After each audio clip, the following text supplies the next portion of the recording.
Selama 5 tahun pernikahanku dengan Rama, aku hidup seperti bayangan di rumah keluarga suamiku sendiri, sebuah rumah besar berlantai 2 di pinggir kota Bandung yang dari luar tampak terhormat, megah, dan penuh wibawa, tetapi di dalamnya menyimpan kebusukan yang setiap hari merayap masuk ke napasku, menggerogoti harga diriku pelan-pelan sampai aku hampir lupa seperti apa rasanya hidup sebagai manusia yang dihormati. Semua dimulai tidak lama setelah aku menikah dengan Rama, ketika ibu mertuaku, Yuliana, membawa pulang seorang anak laki-laki berusia 3 tahun bernama Bian dan berkata dengan wajah seolah memberi perintah kepada pembantu, "Mulai hari ini kau yang urus anak ini, Laras, dia darah daging keluarga kami, jangan banyak tanya." Dan ketika aku yang masih menjadi pengantin baru bertanya lirih, "Anak siapa ini, Bu?" Dia menatapku dari atas ke bawah dengan sorot menghina lalu menjawab, "Anak Rama, hasil kesalahan masa lalu sebelum menikah denganmu. Kalau kau istri baik, kau terima, rawat, dan diam." Saat itu dunia seolah runtuh di atas kepalaku, karena aku merasa ditipu, dipermalukan, dan dijebak dalam pernikahan yang pondasinya bahkan belum sempat ku kenal. Aku menatap Rama dengan tangan dingin dan mata yang penuh guncangan, berharap ia membantah, berharap ia berkata ibunya bohong, berharap ia memelukku dan menjelaskan semuanya, tetapi yang kulihat hanya wajahnya yang tegang, bibirnya mengeras, lalu ia berkata pelan, "Sudahlah, Laras, nanti aku jelaskan." Kalimat paling pengecut yang pernah ku dengar dari seorang suami. Dan penjelasan itu tak pernah benar-benar datang. Malam itu aku menangis sendirian di kamar mandi, menahan isak agar tak terdengar, karena sejak awal aku tahu rumah itu bukan rumah yang aman untuk kelemahan. Lalu keesokan harinya, tanpa sempat menyembuhkan lukaku sendiri, aku sudah dipaksa bangun subuh untuk membuat susu Bian, menyiapkan sarapan ayah mertuaku, Hendrawan, menyetrika baju Rama, mencuci baju satu rumah, dan mendengar ibu mertuaku berkata kepada tetangga yang datang bertamu, "Menantuku ini belum tentu berguna kalau tak belajar jadi ibu untuk anak suaminya."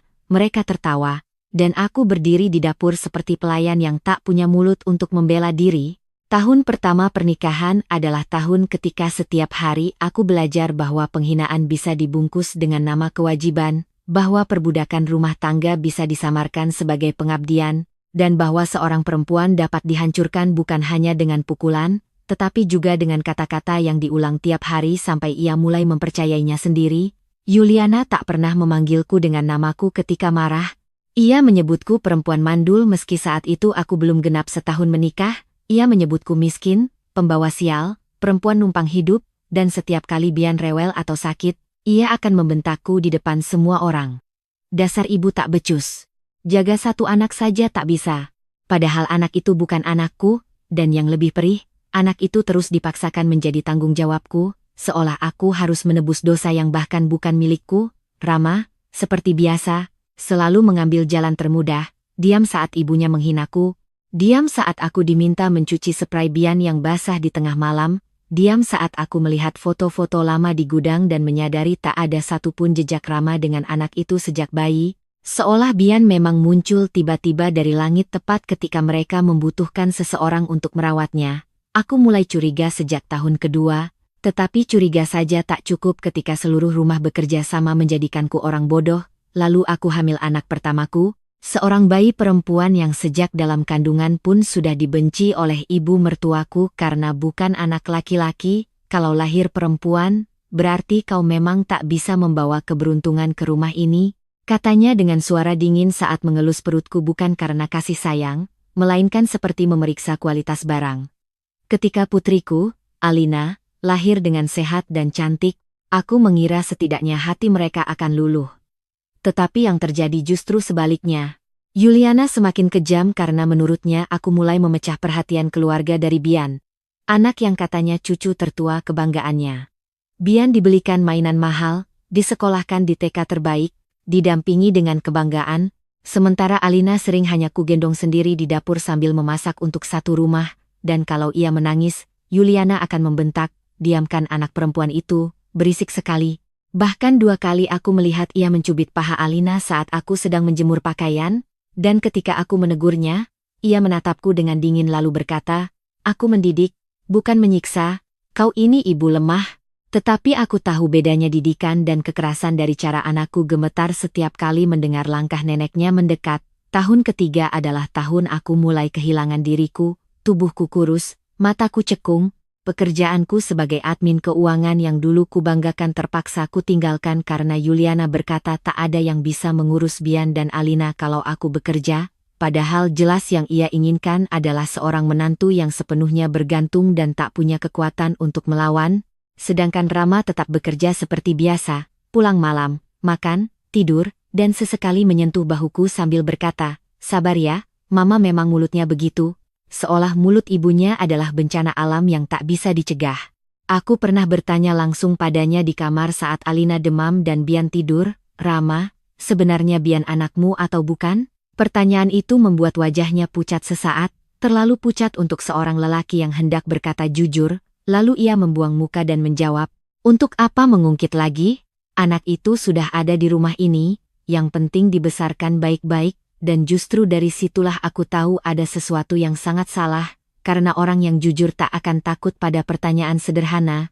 Kecurigaanku bertambah saat suatu malam aku masuk ke ruang kerja ayah mertuaku untuk mengambil obat nyamuk dan tanpa sengaja melihat laci mejanya belum tertutup rapat. Di dalamnya ada map coklat berisi beberapa fotokopi akta, surat transfer bulanan ke nama seorang perempuan bernama Siska Melati.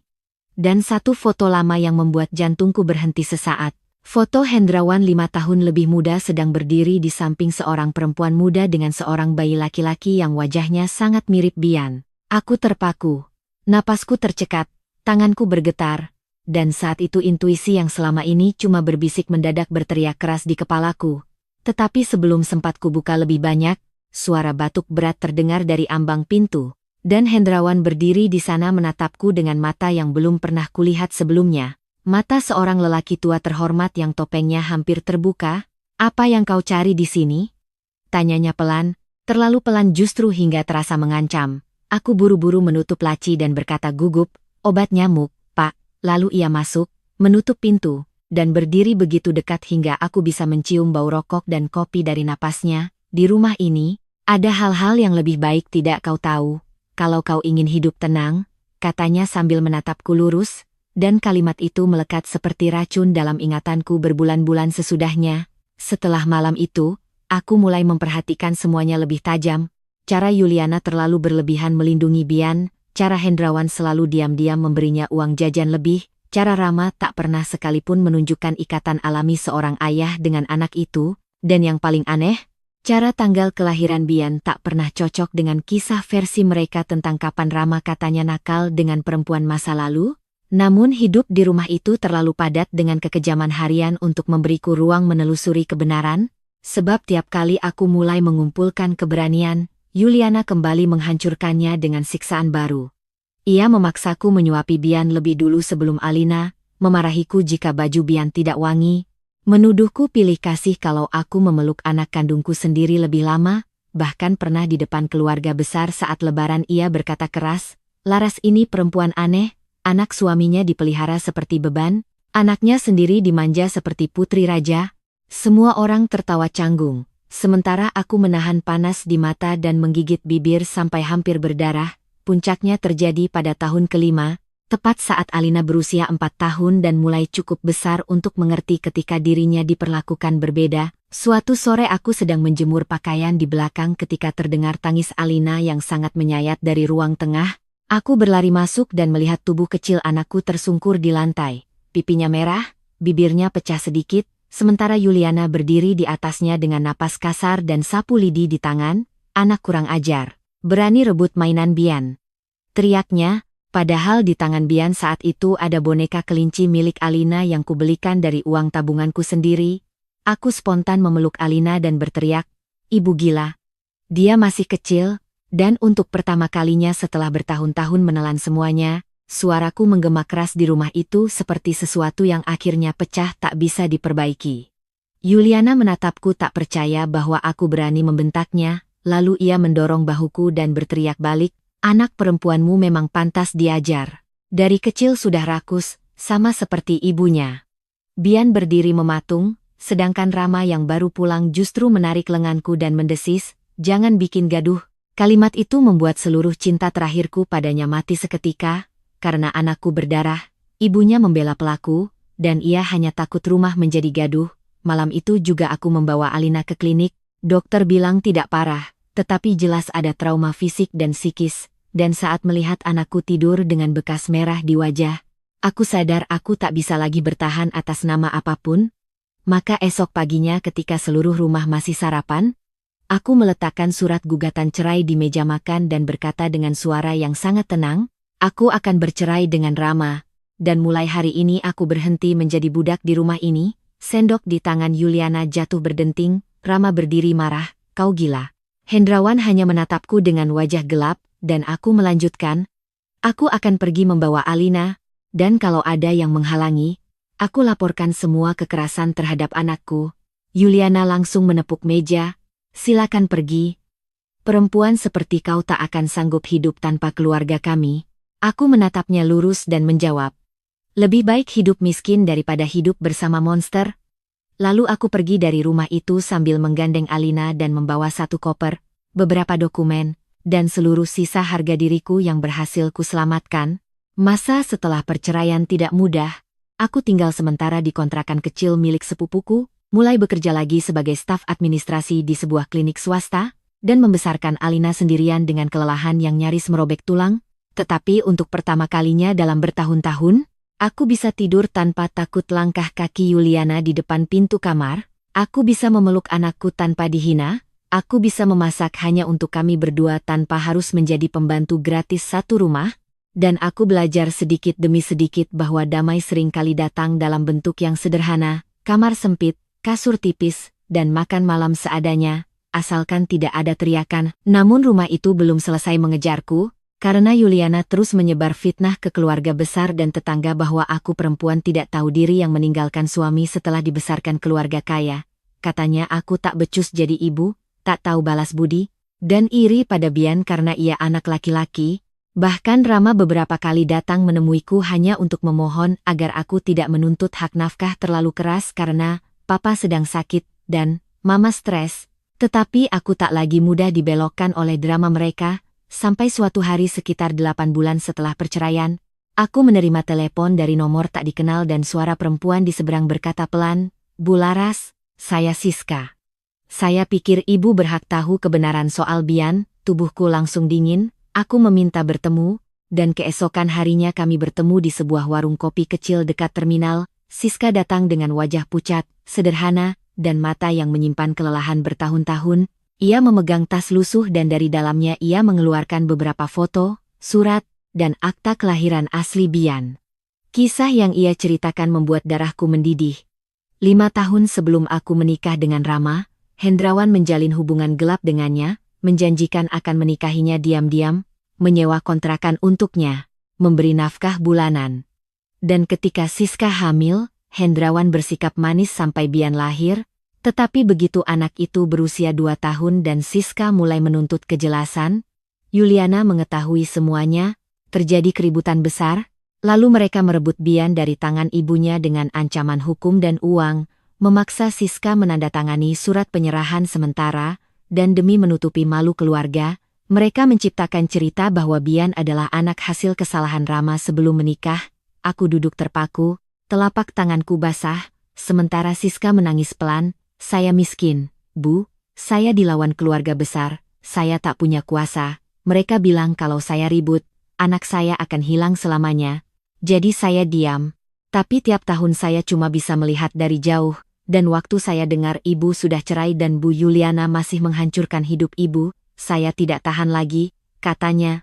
Semua potongan teka-teki mendadak menyatu dengan kejam, itulah sebabnya tanggal-tanggal tak cocok, itulah sebabnya. Rama tak pernah punya ikatan, itulah sebabnya Hendrawan melindungi Bian dengan cara aneh, dan itulah sebabnya Yuliana membenciku sekaligus memaksaku merawat anak itu, karena aku dipakai sebagai tameng hidup untuk menutupi aib suaminya sendiri.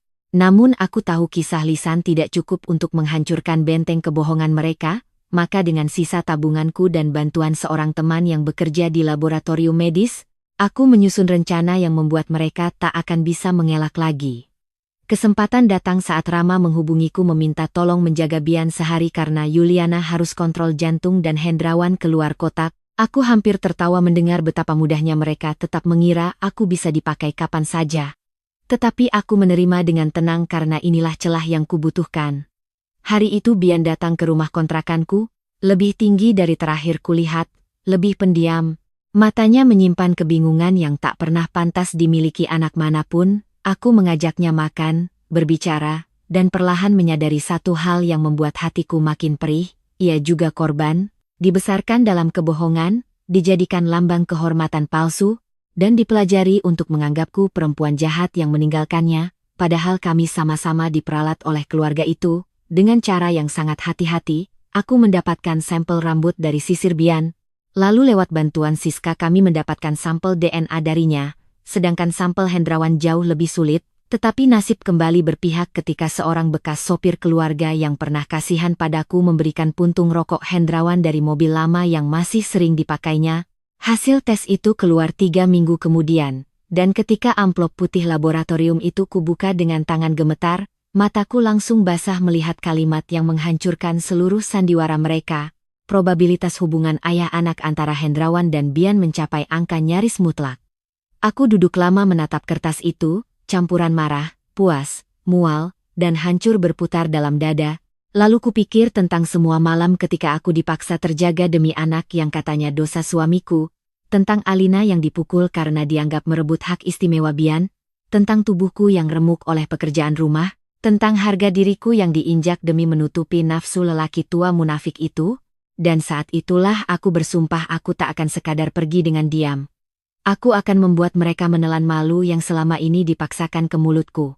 Aku tak langsung mendatangi mereka, karena balas dendam terbaik bukan teriakan liar, melainkan panggung yang disiapkan rapi agar kebenaran meledak di saat paling menyakitkan. Maka aku menunggu sampai momen yang sempurna datang. Ulang tahun Yuliana yang ke-62, acara keluarga besar diadakan di rumah mereka, dengan puluhan kerabat, rekan bisnis, beberapa tokoh lingkungan, dan tentu saja seluruh topeng kemuliaan keluarga itu dipoles seindah mungkin. Beberapa hari sebelum acara, aku menghubungi salah satu sepupu Rama yang masih sering diam-diam memberi kabar padaku dan bilang aku ingin datang membawa Alina untuk berdamai demi keluarga. Ia menelan umpan itu mentah-mentah, dan kabar pun sampai ke telinga Yuliana yang, karena ingin terlihat luhur di hadapan tamu, akhirnya mengizinkanku hadir. Malam itu aku datang mengenakan kebaya biru tua sederhana. Alina kugandeng dengan gaun putih kecil, dan saat kami melangkah masuk, semua mata menoleh dengan campuran penasaran dan rasa tak nyaman. Yuliana yang mengenakan kebaya emas tersenyum tipis seperti ratu yang sedang memberi ampun.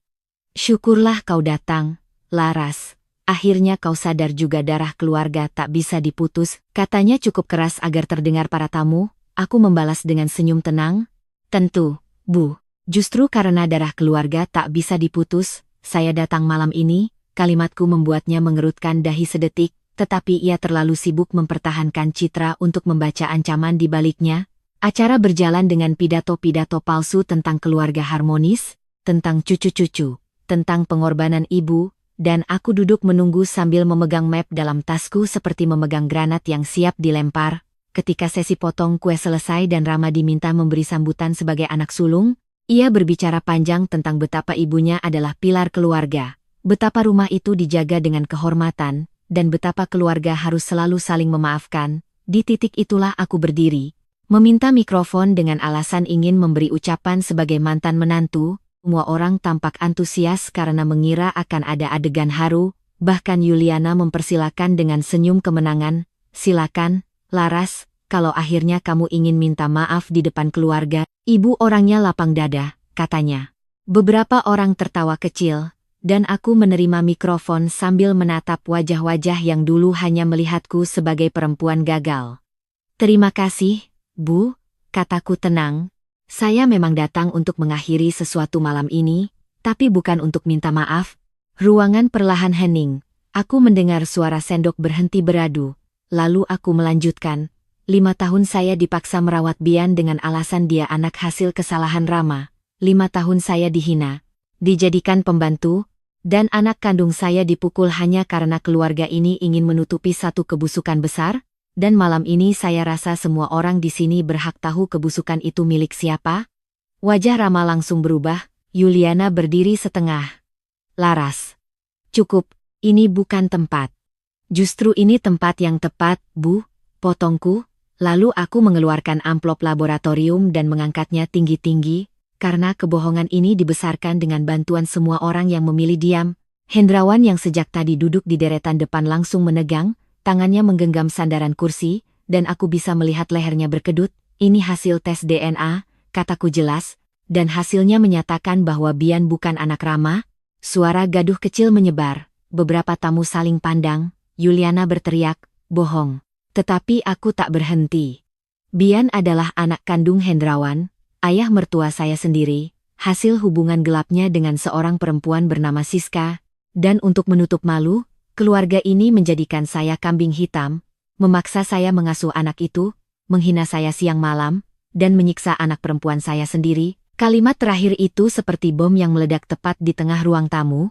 Suara orang-orang serentak naik, ada yang berdiri, ada yang ternganga, ada yang memandang Hendrawan seolah baru melihat ular keluar dari jas mahalnya, sementara Yuliana memucat cepat, benar-benar pucat seperti cat yang disiram air.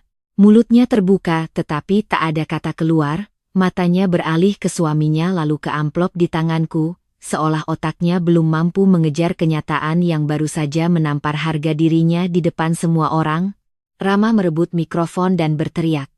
Ini fitnah, kau sengaja balas dendam. Tetapi sebelum ia bisa mendekat, aku sudah menyerahkan salinan hasil laboratorium kepada beberapa kerabat tertua dan satu paman yang kebetulan mantan notaris. Silakan dibaca, kataku, dan kalau masih kurang, saya juga membawa ibu kandung Bian malam ini. Tepat setelah itu, pintu depan terbuka dan Siska masuk dengan langkah gemetar ditemani sepupuku. Wajahnya membuat Hendrawan seperti kehilangan darah dari tubuhnya. Aku tak akan pernah melupakan ekspresi lelaki tua itu, campuran takut, malu, marah, dan terpojok, sementara Yuliana berbalik menatapnya dengan mata yang mulai basah tetapi penuh kebencian. Ini siapa? Suaranya parau, dan Siska menjawab dengan menangis. Saya ibu kandung Bian, Bu, dan suami ibu ayahnya. Seketika Yuliana seperti kehilangan tulang di tubuhnya, lututnya goyah, tangannya meraih meja, lalu ia benar-benar ambruk terduduk ke lantai dengan wajah kosong, cermin kesombongannya pecah di depan seluruh dunia. Orang-orang berkerumun, beberapa mencoba menolongnya, beberapa justru menjauh dari keluarga itu seperti takut ketularan aib, sedangkan aku berdiri tegak, tak lagi gemetar, tak lagi kecil, tak lagi merasa hina. Hendrawan mencoba maju sambil berteriak bahwa semua ini rekayasa, tetapi paman notaris itu mengangkat hasil DNA dan berkata dingin, kalau ini palsu, kita bisa verifikasi sekarang juga secara hukum, tapi dari wajahmu saja semua sudah cukup jelas. Rama menatap ayahnya, lalu ibunya yang jatuh, lalu aku, dan untuk pertama kali dalam hidupnya ia tampak benar-benar bodoh tanpa pegangan. Aku menoleh ke arah tamu dan berkata dengan suara yang sengaja kujaga tetap stabil, saya tidak datang untuk merusak keluarga ini, saya hanya membiarkan kebusukan yang mereka sembunyikan selama bertahun-tahun akhirnya mencium udara. Selama 5 tahun saya disuruh menebus dosa yang bukan milik saya. Anak saya dipukul agar anak hasil skandal ini tetap jadi pusat kasih sayang, dan suami saya membiarkan semuanya demi menjaga nama baik. Malam ini saya kembalikan malu itu kepada pemilik aslinya. Alina berdiri di sampingku memegang tanganku erat, dan entah kenapa justru dari genggaman kecil itulah kekuatanku bertambah. Yuliana yang terduduk akhirnya mengangkat wajah, rambutnya sedikit berantakan, riasannya luntur oleh air mata, dan ia berbisik hampir tanpa suara, tidak mungkin. Lalu menoleh ke Hendrawan dengan tatapan perempuan yang baru sadar seluruh hidup rumah tangganya dibangun di atas penghinaan. Kau bohong padaku. Hendrawan tak bisa menjawab cepat, dan jeda itulah yang membunuhnya, karena dalam dunia kebohongan, diam adalah pengakuan paling telanjang.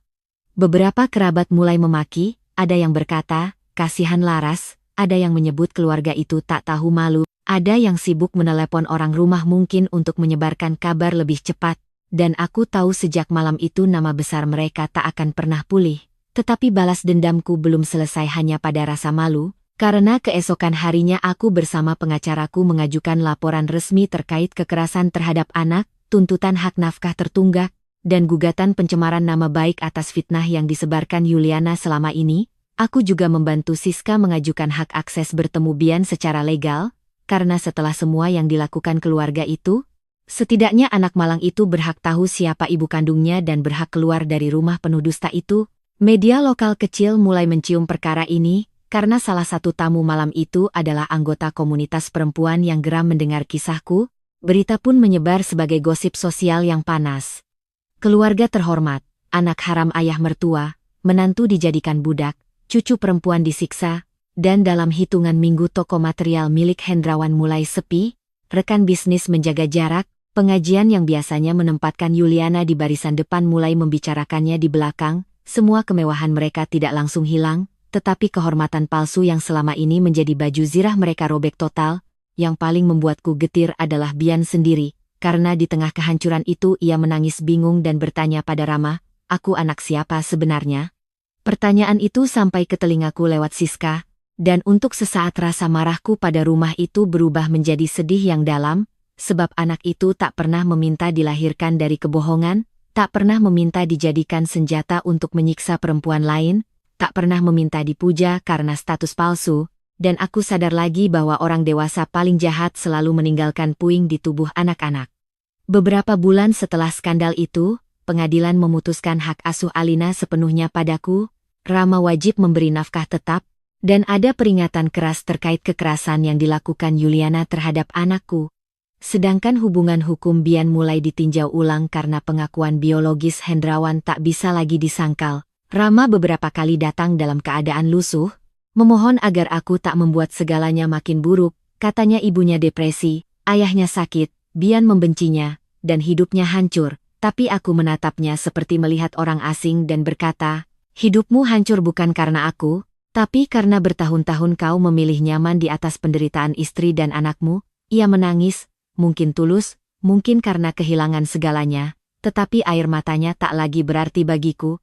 Aku sudah terlalu lama tenggelam dalam air mataku sendiri untuk peduli pada tangis lelaki yang diam saat anakku dipukul, satu sore yang tenang, saat hujan turun tipis di atap kontrakan yang kini terasa lebih hangat. Alina duduk di pangkuanku sambil menggambar rumah dengan 2 jendela dan matahari besar, lalu ia bertanya polos, "Mama, sekarang nenek jahat itu nggak bisa pukul Alina lagi kan?" Aku memeluknya erat dan menjawab, "Tidak akan pernah lagi." Lalu untuk pertama kalinya aku merasa kalimat itu benar-benar kokoh, bukan janji rapuh dari perempuan yang masih takut, melainkan kepastian dari seorang ibu yang akhirnya berhasil memutus rantai kekerasan. Aku mulai menata hidupku kembali, mendapat promosi kecil di klinik, menabung sedikit demi sedikit untuk pindah ke rumah yang lebih layak, dan belajar bahwa balas dendam terbaik memang bukan hanya membuat pelaku jatuh, tetapi memastikan dirimu dan anakmu berdiri lebih tinggi dari tempat mereka pernah merendahkanmu. Siska sesekali datang menemuiku, hubungan kami aneh namun tulus, 2 perempuan yang sama-sama dihancurkan oleh keluarga yang sama tetapi akhirnya menemukan keberanian dari puing yang tersisa. Suatu kali ia berkata dengan mata berkaca-kaca, "Kalau bukan karena ibu, mungkin sampai mati saya tak akan bisa merebut sedikitpun kebenaran." Dan aku hanya tersenyum pahit karena sesungguhnya kalau bukan karena kebencian mereka yang terlalu serakah, mungkin aku juga tak akan menemukan kekuatanku sendiri. Tentang Yuliana, ku dengar ia benar-benar jatuh sakit setelah malam itu, bukan hanya karena tekanan darah dan jantungnya, tetapi karena penghinaan yang selama ini ia lemparkan ke orang lain berbalik menampar wajahnya sendiri. Perempuan yang begitu bangga menjaga martabat keluarga justru dipaksa hidup dengan kenyataan bahwa anak yang ia agung-agungkan sebagai cucu sulung ternyata bukti hidup perselingkuhan suaminya, dan menantu yang ia hina sebagai perempuan tak berguna justru menjadi orang yang membuka matanya di depan semua orang. Ironis, kejam, dan sangat pantas. Beberapa orang bilang aku terlalu sadis karena membuka kebenaran di acara ulang tahunnya. Tetapi mereka tak pernah melihat 5 tahun hidupku di rumah itu, tak pernah mendengar tangis Alina yang dipukul, tak pernah merasakan bagaimana rasanya diberi piring paling akhir setelah memasak untuk satu rumah, tak pernah berdiri sendirian di dapur sambil menghangatkan susu anak yang bukan darah dagingmu hanya agar keluarga lain bisa terus berbohong dengan nyaman. Jadi mereka tak berhak menilai caraku membalas. Aku tidak menyesal, bahkan sedikit pun tidak. Karena ada jenis kebusukan yang tak bisa diselesaikan dengan percakapan baik-baik, ada penghinaan yang tak bisa ditebus dengan permintaan maaf, dan ada keluarga yang baru berhenti menginjakmu ketika mereka sendiri dipaksa merangkak di lumpur yang mereka gali, bertahun-tahun kemudian. Mungkin orang akan melupakan detail skandal itu. Mungkin nama keluarga mereka perlahan pulih di mata sebagian orang. Mungkin Bian tumbuh dan memilih jalannya sendiri. Mungkin Rama menikah lagi atau tenggelam dalam penyesalannya. Tetapi satu hal yang tak akan pernah berubah adalah kenyataan bahwa aku berhasil keluar hidup-hidup dari rumah itu tanpa membiarkan mereka menghancurkan jiwaku sepenuhnya. Aku membawa anakku, membawa kebenaran, dan membuat mereka membayar mahal. Dan bila ada yang bertanya kapan tepatnya aku berhenti menjadi perempuan yang patuh, dan mulai menjadi perempuan yang berbahaya, jawabanku sederhana. Pada hari aku melihat darah di bibir anak perempuanku sementara orang-orang di rumah itu masih berani menyebut diri mereka keluarga, sejak hari itu aku tak lagi takut pada kehancuran mereka, karena aku tahu yang sesungguhnya hancur lebih dulu adalah diriku, dan dari reruntuhan itulah lahir seseorang yang tak akan pernah lagi membiarkan siapapun menjadikan dirinya budak, tameng, atau korban diam.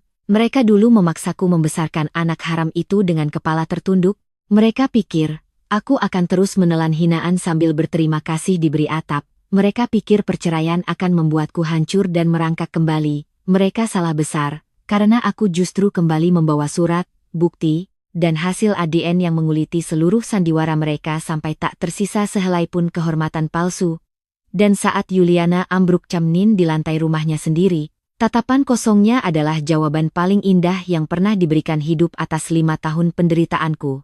Aku tidak menyentuhnya, tidak menolongnya, tidak memakinya lagi, aku hanya berdiri tegak sambil menggenggam tangan Alina, dan membiarkan sunyi menelannya. Sebab kadang hukuman paling telak bukanlah teriakan, melainkan momen ketika seseorang menyadari seluruh hidupnya dibangun di atas dusta yang kini diketahui semua orang, dan tak ada lagi tempat baginya untuk bersembunyi. Aku meninggalkan rumah itu malam itu tanpa menoleh. Hujan gerimis membasahi halaman. Lampu-lampu masih terang, suara gaduh orang-orang masih terdengar dari dalam, tetapi untuk pertama kalinya aku merasa ringan, seolah setiap hinaan yang pernah dilemparkan ke tubuhku jatuh satu persatu ke lantai dan pecah. Dan ketika Alina mendongak lalu bertanya, "Mama, kita menang ya?" Aku tersenyum, mencium keningnya, dan berkata, "Bukan cuma menang, sayang, kita bebas."